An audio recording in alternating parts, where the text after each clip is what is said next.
All right, all right. Welcome back to another episode of the Black Mind Garden, where we are remapping minds so you can create a life you design. I am very excited for our guest today. And actually, I had the pleasure of having been on this doctor's podcast not too long ago, the Discerning Parenting podcast. And when we were talking, I actually just in my mind was like, oh my gosh, I have to have her on my podcast. And so I am excited to welcome Dr. Victoria Ang-Nolasco to the podcast. And today we're going to be talking about how subconscious get in the way of our best parenting. Now, little known fact, Dr. Victoria also is a hypnotherapist. And so it was one of the things that we shared in common. And we had an amazing conversation on her podcast about trauma and parenting. And so I want you to go and make sure that you check out the Discerning Parenting podcast. Yes, I'm plugging at the very beginning, and we will have all of her information in the show notes, and we will share this again at the end. But I just wanted to say right up front, her podcast is awesome. She is awesome, and I am so happy to have you on the show, Dr. Victoria. Thank you so much, Dr. Maisha. I was having goosebumps while I was talking with you during the interview because I felt like I was meeting a long lost friend from Yes, halfway across the world. I I felt know. like we had so much in common as we were talking. Yes, We, indeed. Yes, and that's the other Mhm. thing, like, the fact that you're all the way across the world, and what we discovered is how, we have so much in common. I think that just speaks to, in general, how people all feel that we're so different. Just in general, people feel like, "Oh, we're such individuals," but really, we have so much more in common than we do different as a human Exactly. race, and so we have to honor that, honor our differences, and Yes. celebrate our commonalities. That is so So beautiful. yes, so thank you for being here. And by the way, it's what time is it over there now? It's Oh, it's nearly midnight here where I am. yes. So I just want to thank you for being Mhm. up as late as you have Mhm. to be with me Mhm. today on this recording. So I want to start by, I always like to have my audience get to know my guest. And I would love for you to just share a little bit about who you are, what your specialty is, and what you do now. And then just your journey to, like, how did you come to be like have the discerning parenting platform? By the time I became a parent, I was already a developmental pediatrician for a number of years. So I've been Mhm, working with parents in the mhm. clinic, and I have seen the importance of parenting. Yeah. You can have the best professionals working with your child, but unless you are truly equipped and empowered to Hmm. help your child, then even the best therapists, the effect might be limited. So Yeah. parents really make a huge difference in the lives of their kids. Hmm. Then, when I became a parent, I saw how what I have learned in my training and experience gave me the confidence to skip things that I see so many parents worried about. Like they would Yeah. stress about all sorts of things. But at the same time, I also realized that simply knowing the strategies aren't enough because, to be Mhm. honest, I also talk about this in my books. I'm not a naturally regulated person. Mhm. Growing up, I was often labeled as spoiled. It didn't help that I was an only child. My Mm, parents were often told, "You need to discipline her more." mm, And when I became a parent, I realized I couldn't go on this way. It wasn't just for me, but it was also for my child. So I yeah, went on my own healing journey. mhm, And that's where I linked my lack of emotional regulation to something that happened when I was in early childhood, mhm, because I had always known that I was physically abused by the first nanny that I had, who mm, was taking care of me full time at that time. But mm. we dismiss things like that. Like, Yeah, there are no visible scars anyway. It's no big deal. I don't even remember it. It's just, a passing memory. But that is when our brains are being wired Yeah. for either calm or aggression. That's when our all those wirings are happening. So Yeah. it was only when I rewired that and remapped that I felt I could have the confidence to speak up. Like Yeah. the me back then 4 years ago before I went on this healing journey wouldn't have the courage to get up here and talk about this and have a Mhm. podcast and Yeah. write the books. What's so interesting, and thank you for, sharing and being so transparent and vulnerable about your Mm, experience coming up mm, as a child, is that mm, it's so interesting how, and I think this is especially in our parents' generation, how kids get labeled so easily yeah. rather than looking at what is the root cause? What is the root cause of Mm, the behavior? And so when you were able to go back and really uncover, oh, this was the trauma that happened mm, that was wiring your brain in a certain way, mm, then it points to the behavior that came afterwards. mm. And what happened back in the day is that, you know, probably through, we say that our parents do the best they can with the information that they have, right? Yes. And Mhm, so, what was viewed as this behavior is viewed as, maybe mm, they didn't know to look at the what could have been behind that behavior, but then the label reinforces the behavior, the label, and then you mm. you, you have this sort of vicious cycle. Yeah. And so I'm just like, that was is such an important point to bring forward in how we tend to label people, but especially children, especially children. Mm. So yeah. Yeah, so then, as you uncovered this and you've gone on this, and the other thing that came up, by the way, is you talked about having being a pediatrician, being a developmental pediatrician gave you some insight, right? And for me, what I noticed is even being a family doctor and having, Yeah. dealt with and seen, I used to love seeing kids when I was in clinical practice. When I had my son, there were some things that I was like, okay, but then there were some places where all of my training went out the window. Did you find that Exactly. to be true? Exactly. That's true. It's like, I should know this, but my mom brain is actually Yeah. stronger than my doctor brain right now, you know? Yeah, I remember when my child was a newborn, and then I called my pediatrician friend in the middle of the night, panicking, which I guess moms here can relate. Yes, absolutely, absolutely.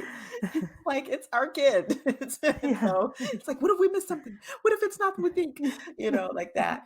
Yeah. Well, I Mhm. would love to know, as Mhm. you went on this healing journey, what were the changes that you saw? How did that impact your relationship as a parent?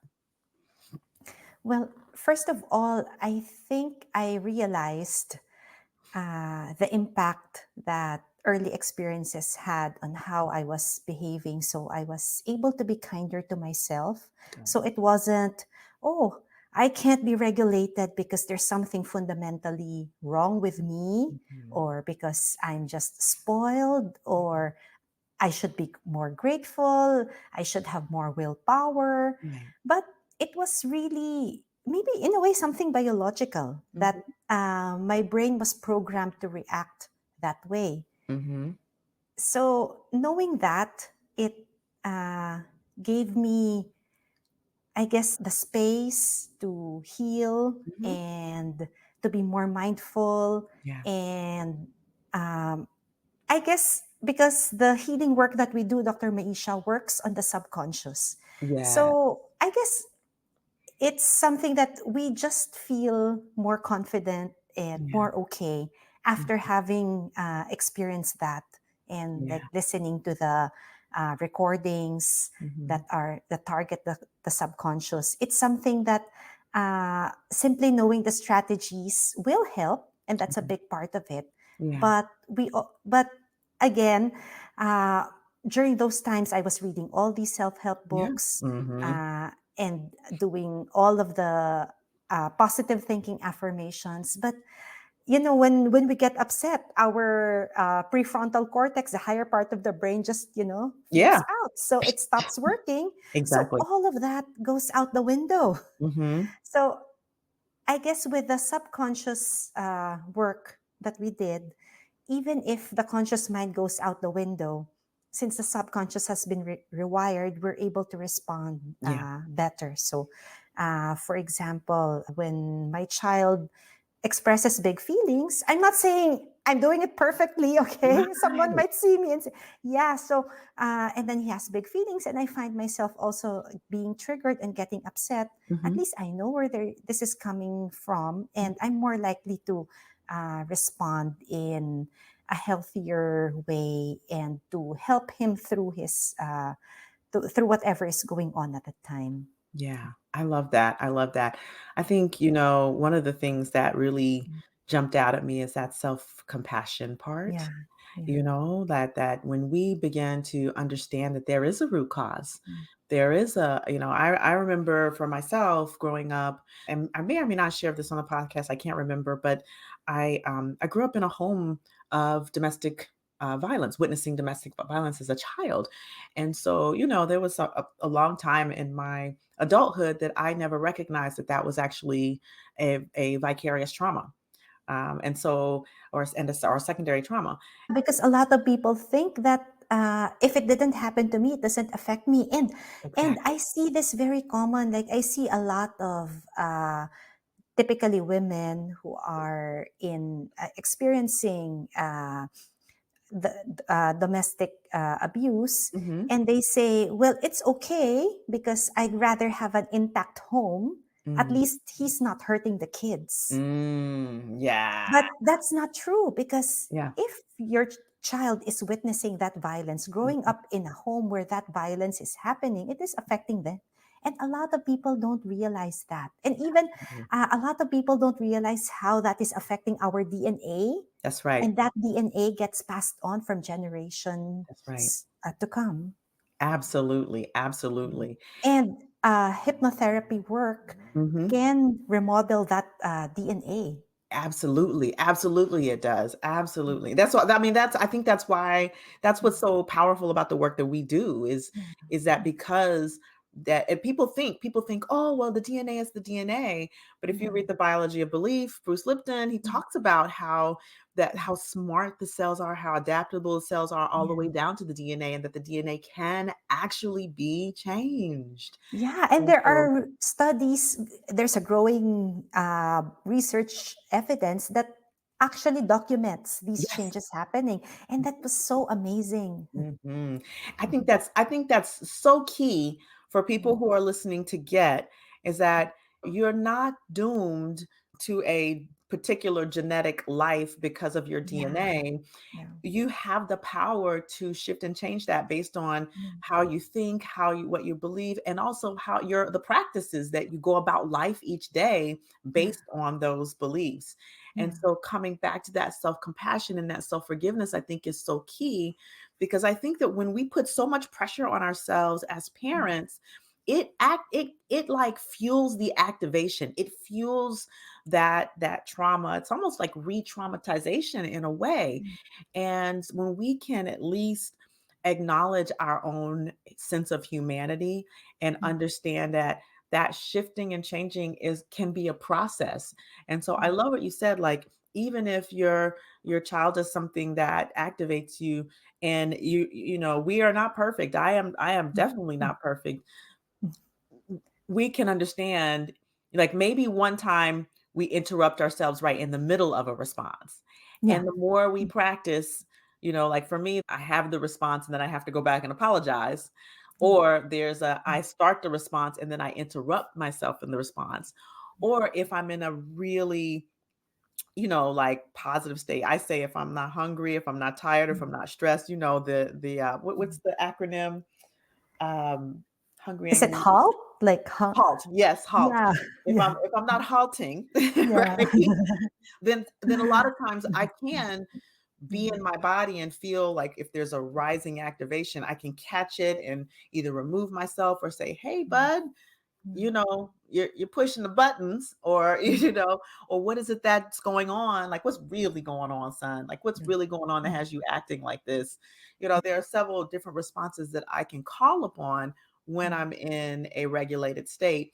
But if I'm caught off guard or caught in a particular, then I have to be able to say, okay, you know, maybe I was able to interrupt, maybe I wasn't. I can forgive myself and understand that I'm human either way. And I can do one thing that my parents never did, which is come back and apologize and make amends and change the behavior in the future. And I think that is one thing that our generation of children is seeing that is very different from the generation that we probably grew up in. And I think another huge way that it has impacted me is it has given me the confidence and the courage to stand up for my parenting Mhm. values.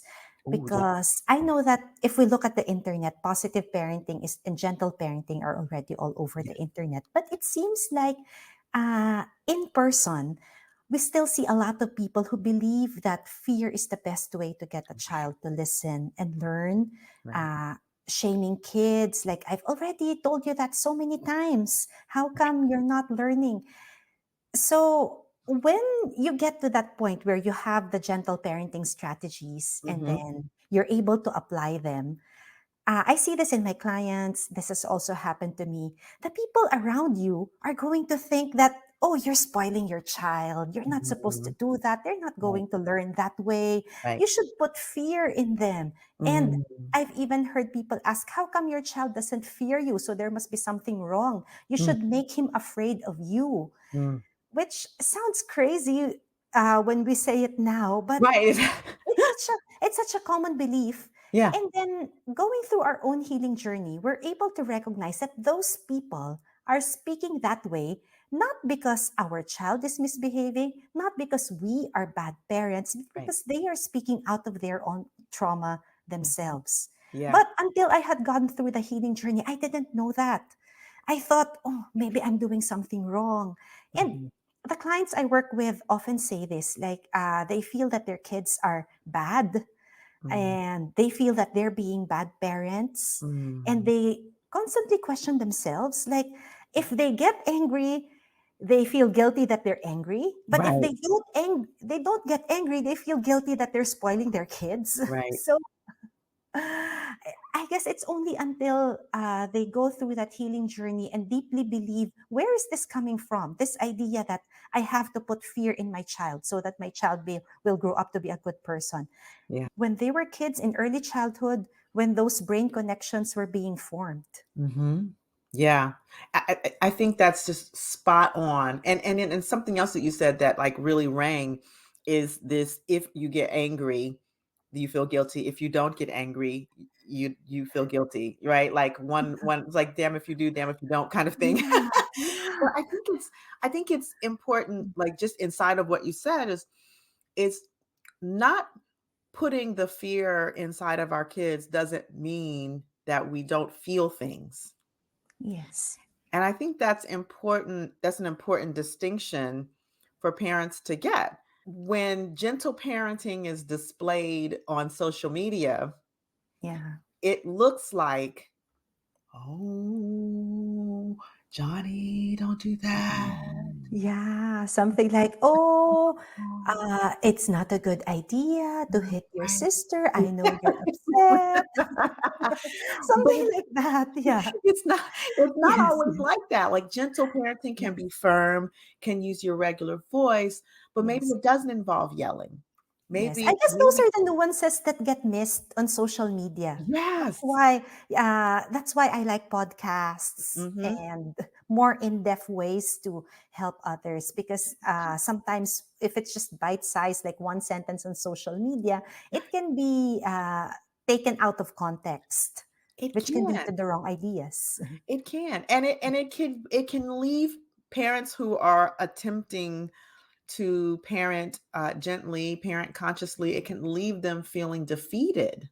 Yeah, Right? Because they're like, oh, if this is what it's supposed to look like, I'll never be able to do that. So I may as well just do it the old way.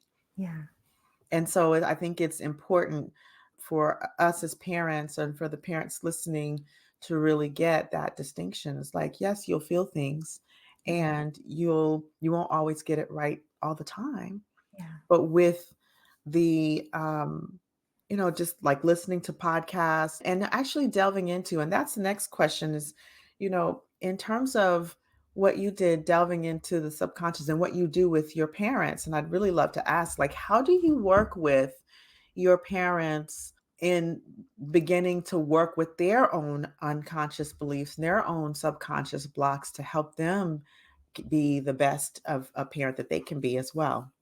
Well, we have courses about different parenting Mhm. strategies. And then for many of them, we also do guided meditation, Oh, I love that. which also has been shown that even as little as 15 minutes of meditation a day can already have effects on your heart Mhm. and and how your body works, Yeah. and it can already provide health benefits. So it's also a form of self-care for parents Mm. that at the same time empowers them. And then I am also one of the first trained practitioners in an integrative healing method called heart healing. Oh. So it's a hypnotherapy based journey that it was founded by Natasha Bray from the UK, and it's also accredited a university level course in the United Kingdom. So it takes them through healing wounds like not feeling enough Ooh. in different ways. Yeah, And I know that that is something that a lot of parents feel all the time, not enough. Like, I'm not doing enough. yeah. I'm not giving my kids enough. Mhm. I'm not good enough a parent. Mm. I love that. I love that. It reminds me of what you're speaking of, reminds me of this discipline called heart math. What is the similarity or differences in that? If you are you from you're familiar? Are you familiar with heart math? Yeah. Yeah, Yeah. I have seen their website, but I guess since I didn't have training in it, I'm not sure if I can comment on that. Right, right, right, right, right, right. Yeah. Yes, Mhm. Mhm. there's Mhm. I think what you're talking about has quite a bit more depth than, but just like the concept of the synchronicity between, like the heart healing, the heart level healing, and the synchronicity between mom and child that happens at an energetic level can be Yeah. very, very healing. So it's pretty exciting. I'd love to, I'd love to like even know more about that and Mm. that in of itself, because I imagine again working at the subconscious level, it really does rewire the neurology. And it's interesting because when we talk about the mind body connection, a lot of times when people think about rewiring the brain, they're thinking it's just up here, but the mind and the body are intimately connected. The brain and Yes. the Mm. nervous system are intimately connected, and so trauma lives in the body as much as it lives in the mind. So I think what you do is so important from that standpoint. Oh, Um, thank you. I actually decided to get certified in it after that was the healing journey that I went through. So I went through the heart healing modality itself. And mhm, then, of course, for me, it's very important that something be based on evidence and science. mhm, So I ended up researching about this, and that's where I found all the evidence yeah, behind how methods like these do work. yeah, So I decided to offer it as a modality that I can offer also to the parents that I work with. And yeah, they would say things like, it gave me hope mm, and it released me from all of these wounds that I have been feeling that I just shoved aside because I told myself that it didn't matter. And then when thinking about these childhood experiences upsets them, they're told that they're just being too sensitive, get yeah, over it. It happened a long time ago. So mm, there's a lot of this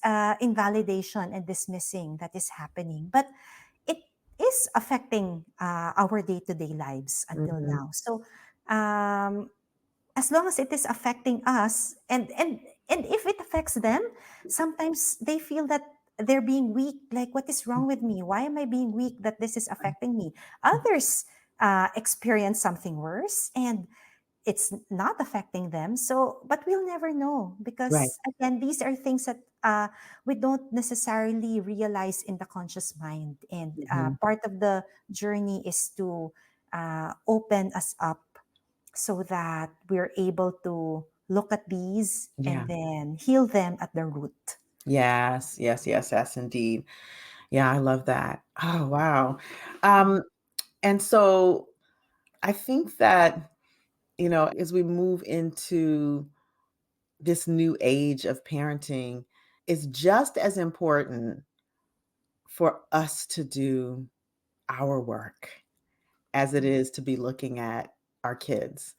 And one thing that you said that is just you said it a couple of times that keeps popping back in my head is that when we're affected, our kids are affected. Yes, exactly. Whether it's something as extreme as abuse in the home or something that seems a little bit more subtle, like our own mental health, mental well being, Yes. our kids notice everything. Or when we're And just simply exhausted from trying to be everything to everybody, like most parents. yeah, they're always watching. They're little sponges that are always absorbing. I think that we have to remember that our best parenting will come when we do the work ourselves. And I Mm, think that's what I hear in a lot of what you've been saying is like, this healing journey that you went on, mm, it has it's helped you to be a more effective mommy, you mm, know? mm. And so just encouraging parents to look into that and do the same. Oh my goodness. I'm here and I'm looking at all of your products and programs. I was like, wow, there's so many things we could talk about. But I just want to like name them out because I think that the audience should know some of the work that you do. And then I just, I appreciate you coming on and just talking about your healing journey more than anything. But you've got a program that's called Toddler Sensory Play and Learning Mm. Through Play. You've got Tame Your Toddler's Tantrums, potty training. Boy, I'm saying like some of these, I'm like, man, I wish I had known this when my son was coming up. Mm. Teaching emotional regulation, feeding baby right, the Discerning Parents Club. Tell me a little bit about the Discerning Parents Club and what that's like for our parents who might be thinking, "Oh, maybe I want to join that." So it's a membership for parents of kids age 12 and below. We take parents through a path that starts with repairing the relationship with your kids Mm, I love that. because a lot of parents may feel that they no longer enjoy their time with their kids Mm, and then they feel guilty about it right, because it makes them feel like they're bad parents, like if right, I'm a good parent I should always want to be with my kids. right. So we clear up all of these myths, Mhm, and sometimes there could be a communication gap, mhm. or they feel stressed over how to connect with their kids. And Dr. Maisha, as I'm sure you've seen, that is the most important thing that actually wires the brain, which is the relationships that you had when you were a child. Yeah. So that's the foundation that we work on, and then after that, we also help them handle parenting challenges. Mhm, So we have trainings on things like we also do have things like potty training, mhm, handling picky eating, yeah, handling tantrums. And then we also help them nurture their child's development. So, building mhm, language skills, helping them get along with others. And we mhm. also have specific trainings on topics requested by members. Like we just had a training about being a calmer parent and breaking the yelling cycle. Yeah. And that also includes healing meditation. So it's a combination of both the strategies as well Mhm. as the healing work. And it's both membership and the coaching because they have the chance to message me privately using private messaging. Very cool. This is something that, if you're parenting a child under the age of 12, now next, we're gonna need something for those that are tipping into teenageville. Mhm. I'm not there yet. I'm still we my son is 9, although he's like Yeah. 9 going on 39. Uh, this morning he was like, "Mommy, come on, let's go. I'm gonna be late for school." I'm like, I know what time it is." Yeah, they sound like adults sometimes. We'll be so surprised. Right? He's so fun. He's so fun. Mhm. I'm like, Mhm. I can see the time. I'm Mhm. coming. I can see the time. Oh, and Dr. Maisha, I want to share this with you, especially since we're from halfway across the world, that we have members also from all over the world. Yes. And one of the things that I advocate for is inclusivity in different ways. So it's Mm, inclusivity. So we have children, parents of kids of different abilities, at the same mhm. time, cultural inclusivity, because sometimes if we rely only on social media, Right. the parenting advice might be skewed towards certain cultures. For example, I'm such a horrible parent because, Mm, but the thing is, majority of the world's cultures don't sleep train. you're right. Or, for example, we also have parents who say, I'm staying with my in-laws. We're in a multi-generational home, Mhm, and they're spanking my kids. And then mhm, the standard advice is something like, leave them, forget them, never talk to them. But the mhm. thing is, for majority of the world's cultures, it's Yeah, not always practical to to do that. to do that. Mhm. And it's not just a mindset issue. I mean, the cultures are really structured in Yeah. such a way that it's really multi-generational, and Mhm. it's interwoven. So those are issues that are not always addressed Thank in Yeah. most parenting books. Exactly. Yes, thank you Mm. for saying that because I think that is extremely important to when we're looking at gentle parenting, looking at it also from a very inclusive standpoint, Yeah. looking at the cultural differences Mm. that parents have to deal with who Yes. are used to, cultures that spank, cultures that yell, cultures that Mm. who where the matriarch has a big say Yeah. in what the family is to do. And so Exactly. it's really good to know that you have that diversity in Mhm. your program. Yeah. Yeah, very Mhm. cool, very cool. Well, the other thing that I notice, and again, we're gonna have all this in the um, show notes, is you an author of 3 books. And so I just, I want to like have our audience know how robust of a resource that you are. And if they want to order any of these books or engage in any of these programs, how can they engage with you? What's the best way? Oh, the best way is to head over to the website discerningparenting.com, and then there are links to the programs as well as the books. And for if you specifically want the books, it's discerningparenting.com/books. If you want the club, it's discerningparenting.com/club.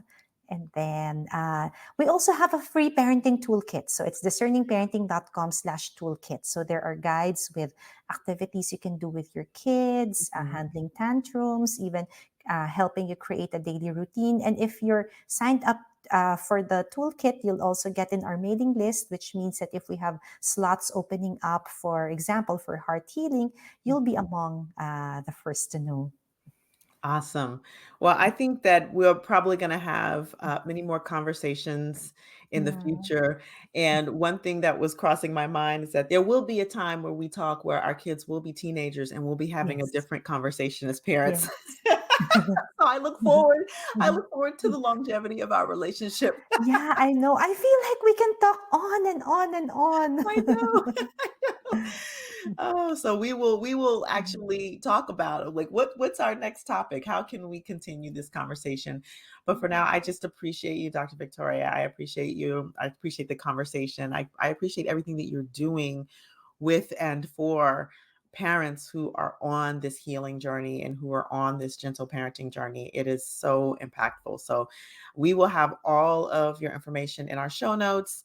And thank you so much for being a guest on our show today. Thank you so much, Dr. Maisha, for the wonderful work that you do and all the lives that you are touching. you're helping people across the world, Mhm. across different cultures, and you're helping them heal from trauma. And I guess if all parents heal from trauma and don't pass it on to our Mhm. kids, that's how we're going to have world peace and a Yeah. much better world. Absolutely, I 1000% agree. Ah, I got chills. I get chills. Well, you heard it, our Mhm. audience. Mhm. This is Dr. Victoria. She is the owner, the founder of Discerning Parenting. Go check her out at discerningparenting.com. We will have all of this in the show notes. We have all of our social media handles as well, all at Discerning Parenting. Amazing branding. So you know exactly where to go. And of course, as always, I thank you as the audience for listening because without you, there is no podcast. And so I definitely encourage you to share this with another parent, share this with a family member, especially if you're wanting to impact your generation that comes before you and help them to help you be the best parent that you can be. Please share this episode with others and go check out the Discerning Parenting podcast because that is where you're going to get a lot more wonderful information about how you can heal along your parenting journey and stop generational cycles of trauma from being passed down to your children. So, with that, pass this on. Leave us a review so we know that we are making an impact, and we will see you on the next episode. Until then, stay empowered.